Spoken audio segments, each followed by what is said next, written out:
Que a boa mão de Deus esteja com você. Sou o professor Rogério de Souza, junto com o Instituto Supera.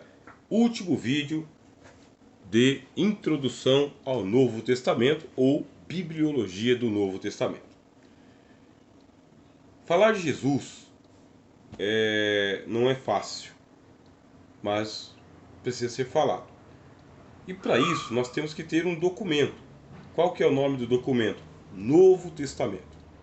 A canonização dos livros do Novo Testamento não aconteceu no primeiro século. Quer dizer, os apóstolos escreveram os evangelhos, escreveram as cartas, escreveu o livro histórico de Atos, escreveu o Apocalipse. Os apóstolos escreveram. E este documento, essas cartas, elas foram guardadas pelas igrejas. As igrejas tinham cópias destas cartas. Paulo, por exemplo, escreve aos Colossenses e fala que esta carta seja lida na igreja de Laodiceia e que a carta que eu escrevi para a igreja de Laodiceia seja lida entre vocês. Eles trocavam correspondência. As cartas apostólicas, elas andavam nas igrejas. E as igrejas, elas também tinham cópias da Bíblia hebraica, da Septuaginta. Tinham cópias. Tinham cópias, inclusive, dos textos apócrifos. Você vê a citação do livro de Macabeus na carta aos Hebreus. O autor aos Hebreus, cita o livro dos Macabeus. Você vê citações do livro de Enoque, na carta de Judas, na carta de Pedro. Existem citações do livro da Assunção de Moisés, na carta de Judas. Quer dizer, eles não têm um cânon somente da Bíblia hebraica, da Septuaginta. Eles têm literaturas, eles têm várias literaturas. E as cartas dos apóstolos andavam com as literaturas que os judeus sempre guardaram. Os judeus, eles são um povo que eles guardam muita literatura, escrevem muito. E a igreja foi preservando todas essas cartas, mas também surgiram os evangelhos apócrifos, isto é, pseudoepígrafos. O que é um pseudoepígrafo? É um livro que ele é escrito por uma pessoa, mas o nome que é colocado ali é de outra pessoa. Exemplo, o Evangelho de Pedro. Não foi Pedro quem escreveu, mas como Pedro ele é um apóstolo que tem muita autoridade, os gnósticos escreveram o Evangelho e colocaram o nome como sendo de Pedro. Só que a doutrina que está ali, ela é gnóstica. Ou o Evangelho de Bartolomeu, ou o Evangelho de Maria Madalena, ou o Evangelho de Tiago. Inclusive, no mercado editorial, se você for aí na livraria, você vai comprar a Bíblia Apócrifa. E a Bíblia Apócrifa tem todos esses evangelhos que eu estou falando para você e também a literatura apócrifa dos judeus. Está lá também na Bíblia Apócrifa. Vai ser uma boa aquisição para você quando você tiver condições. O negócio que a gente está tratando aqui é que o Novo Testamento, o cânon do Novo Testamento, demorou quase 400 anos para se finalizar. A igreja começou a discutir quais livros são autenticamente apostólicos e quais livros eles são pseudepígrafos, apócrifos. E a canonização não foi fácil. Tinha que ter sido escrito por um apóstolo, tinha que ter a coerência doutrinária, quer dizer, o conteúdo teológico não podia ser parecido com aquilo que os gnósticos ensinavam. A igreja não podia admitir gnosticismo dentro do evangelho. Terceiro, tinha que ter tradição eclesiástica. Isto é, várias igrejas tinham que ter aquelas cópias e o livro tinha que ter autoridade na igreja local. Ou seja, catolicidade, universalidade. Escrito por um apóstolo, conteúdo doutrinário coerente com o ensino dos apóstolos e a universalidade, a catolicidade da carta. Se tem essa universalidade, se tem esse reconhecimento generalizado e ainda tem importância para a igreja local, Aí os livros começam a ser tidos como apostólicos, canônicos, tá bem? Canônicos. Bom, dessa peneira ficaram 27 livros. Uma grande peneira. É a Bíblia dos cristãos. É o Novo Testamento. E o último dos livros a entrar para o cânon do Novo Testamento foi justamente o Apocalipse. O Apocalipse de Jesus Cristo. Foi o apóstolo João ou não foi o apóstolo João quem escreveu o Apocalipse? Essa era a grande dúvida. Haviam aqueles pais que são chamados pais apostólicos.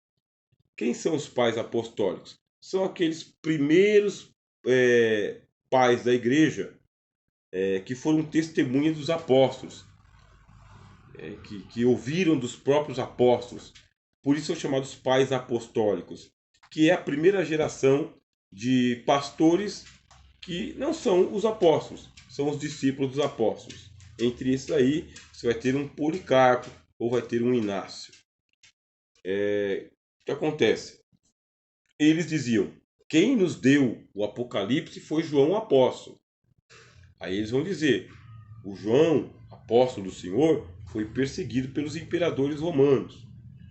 E ele foi o último dos apóstolos a morrer. E tem até uma lenda em volta desse assunto que diz que o apóstolo João está vivo até hoje. Você acredita? Tem uma lenda que diz que o apóstolo João não morreu. Está vivo até hoje lá no Irã. Vive escondido no Irã. Mas não é escondido de medo, é ocultado. É vivo e ocultado, sabe? É um mistério. Estamos envolvidos em uma lenda. O que a gente acredita é que se isso aí fosse uma realidade, nós teríamos evidências. O que nós não temos, portanto, vamos ficar aqui com a base de que o evangelho, de que João morreu, mas ele morreu de morte natural, tá bem? Morte natural. Ele não foi martirizado como os outros apóstolos foram. Todos os apóstolos foram martirizados, só João que não. Numa dessas perseguições, talvez sobre o governo de Diocleciano, o imperador romano, foi banido para uma das ilhas, que era uma ilha degredo. O que é uma ilha degredo? Para onde são mandados os criminosos, para que os criminosos sejam mortos pelas feras ou por outros assassinos que estavam na ilha. João foi banido para a ilha chamada Ilha de Patmos, uma ilha degredo, e aonde apareceu o Senhor Jesus em visão para ele. Nesta visão, o Senhor Jesus entregou a ele o Apocalipse. A palavra Apocalipse que significa revelação, mas não é uma revelação igual você vai ali e tira a tampa e você vê o que está lá dentro de um cesto. Essa é uma comparação que geralmente as pessoas fazem, né? Eu vou revelar um segredo para você. Quando abre assim a caixa, lá dentro está um presente e fala: aqui está o presente, está uma revelação. O Apocalipse não é assim. A palavra Apocalipse significa que você é levado para dentro da caixa, para dentro do segredo. E você vê a coisa, você tem as visões, mas você vê as visões de uma maneira enigmática. O Apocalipse ele é um enigma. Não é uma revelação tão clara, tão objetiva, tão fácil de ser compreendido. Tudo está camuflado em símbolos. O Apocalipse ele é todo simbólico. Você tem os quatro, vamos lá, os símbolos que estão no Apocalipse. Os 7 castiçais de ouro são as 7 igrejas e são os 7 anjos. Pronto, já sei? Não, não sei. Porque se fala dos 7 anjos e não se sabe se os 7 anjos são anjos que são principados espirituais ou se os 7 anjos eles são pastores humanos. Não dá para ter certeza. Mas aí aparecem os 7 castiçais. Depois aparecem os 7 selos. Depois as 7 trombetas. Depois os 7 trovões. Depois as 7 taças. Quer dizer, 777. Fala-se de 42 meses. Fala-se de 5 meses. Fala-se de um tempo, 2 tempos e metade de um tempo. Quer dizer, o livro ele é todo envolvido num manto de mistérios. É uma revelação, mas é uma revelação dentro de casa. O que diz a voz no capítulo de número 4? Sobe para cá, tira ele da ilha da morte, a ilha de Patmos, e leva ele para o céu. Quando chega no céu, ele vê o trono de Deus. E como que é o trono de Deus? É um trono que está sendo sustentado no meio dos céus. O palácio é circular. O palácio é circular, o trono está no meio. Em volta do trono existe um mar de vidro misturado com fogo. Próximo do trono tem 24 anciãos, que são o presbitério do céu, e uma guarda palaciana de 4 animais viventes que adoram a Deus. Aparece o cordeiro bem no meio do trono, aparece sem ter passado por ninguém. E o cordeiro de Deus é Cristo. Aí começam várias revelações sobre Cristo. Você tem os 4 cavaleiros, depois você tem o selo dos mártires, as calamidades que se abatem sobre a terra, o surgimento de Satanás. Satanás ele surge no capítulo de número 12, o anticristo surge no capítulo de número 13. Você vai ter ali a Babilônia, que é a cidade das prostituições, em contraste com a Jerusalém, que é a cidade santa, a Nova Jerusalém. Os santos vão triunfar, mas não triunfam sozinhos. Na verdade, o Apocalipse ele é o livro dos mártires. O livro dos mártires, ele, no capítulo 5, aparece os mártires debaixo do altar. No capítulo 20 é que os mártires ressuscitam. E durante toda a chamada grande tribulação, que são os 3 anos e meio do Apocalipse, durante toda a grande tribulação, milhares e milhares e milhares e milhares de pessoas são mortos. O livro do Apocalipse é o livro dos mártires. Todo mundo morre, os cristãos morrem, os ímpios morrem e os cristãos morrem também. Só que os cristãos morrem e vão para debaixo do altar, recebem vestes brancas, onde eles vão repousar até que se complete o número dos crentes que têm que ser mortos, como eles foram. Como que eles são mortos? O dragão, ele é expulso dos céus no capítulo 12 e ele persegue todos aqueles que têm o testemunho de Jesus, todos aqueles. E eles são mortos. No capítulo 13 fala que o anticristo se levanta junto com o falso profeta e mata todo mundo. Mata todo mundo. No capítulo 11, as 2 testemunhas mártires são mortas na praça de Jerusalém, a cidade que espiritualmente é chamada de Sodoma e Egito, mas que o nome físico dela é Jerusalém, só que espiritualmente ela é a Babilônia, ela é a rainha de todas as prostituições. Quer dizer, é um livro de mártires. Os santos são mortos, os santos são perseguidos, são mortos. O anticristo que vai perseguindo o mundo faz com que sejam marcados aqueles que são dele, enquanto que os anjos seguram os 4 ventos e vão marcando aqueles que são de Cristo. Os que são de Cristo são chamados de 144 mil. Os que não são recebem o sinal da besta. Só 144 mil são assinalados. Apesar disto, o evangelista João, no capítulo 7, ele é levado aos céus e ele vê uma multidão incontável de pessoas que vêm de todos os povos, línguas e nações. E o anjo fala: esses são os que vieram de grande tribulação e lavaram as suas vestes no sangue do Cordeiro. Portanto, são mártires também. É a visão dos mártires na glória. Aqueles que não são mortos por perseguição do anticristo, aqueles que não são mortos por perseguição do dragão, do Satanás, aqueles que não são mortos, não se tornam mártires, eles são atingidos pelas pragas do Apocalipse. As pragas são os 4 cavaleiros e as calamidades da natureza. Qual que é a intenção dos selos? É provocar o arrependimento. É para que as pessoas se arrependam dos seus pecados e busquem a Deus. Por isso que são abertos os 7 selos. Ainda tem oportunidade de arrependimento e de conversão. No último selo, 7º selo, estão as 7 trombetas. Aí quando começam a tocar as trombetas, aí os homens já não se arrependem mais. Quer dizer, até os 7 selos se arrependem. Mas a partir das trombetas, o mundo está acabando. Sabe aquilo que eu acabei de falar para vocês ali na carta do apóstolo Pedro? Muito bem, aqui em Apocalipse, o mundo está acabando. A natureza está convulsionando.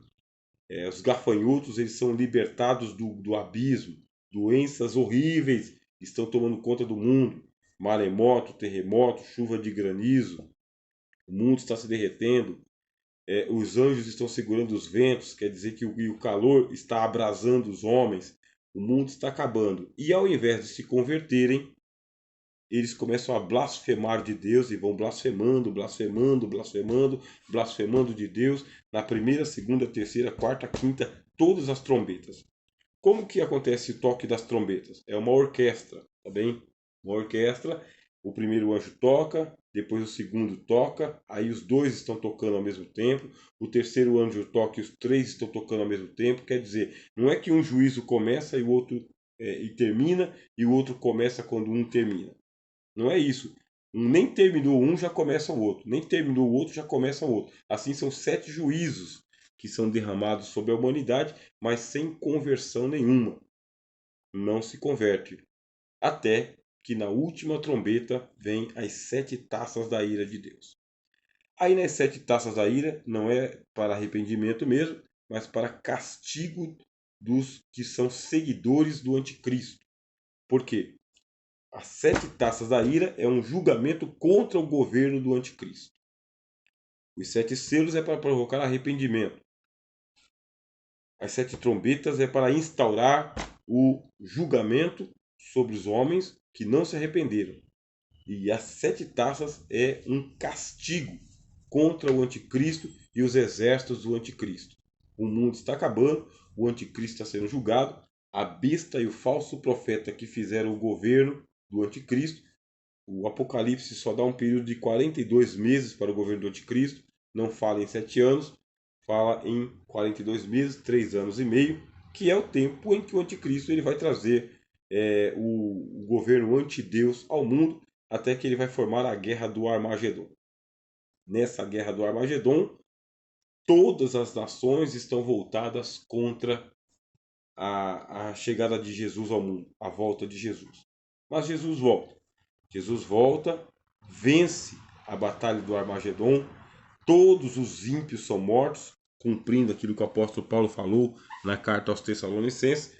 Todos os ímpios são mortos, a besta e o falso profeta são aprisionados e lançados no lago de fogo, e Satanás é preso no abismo, é lançado no abismo.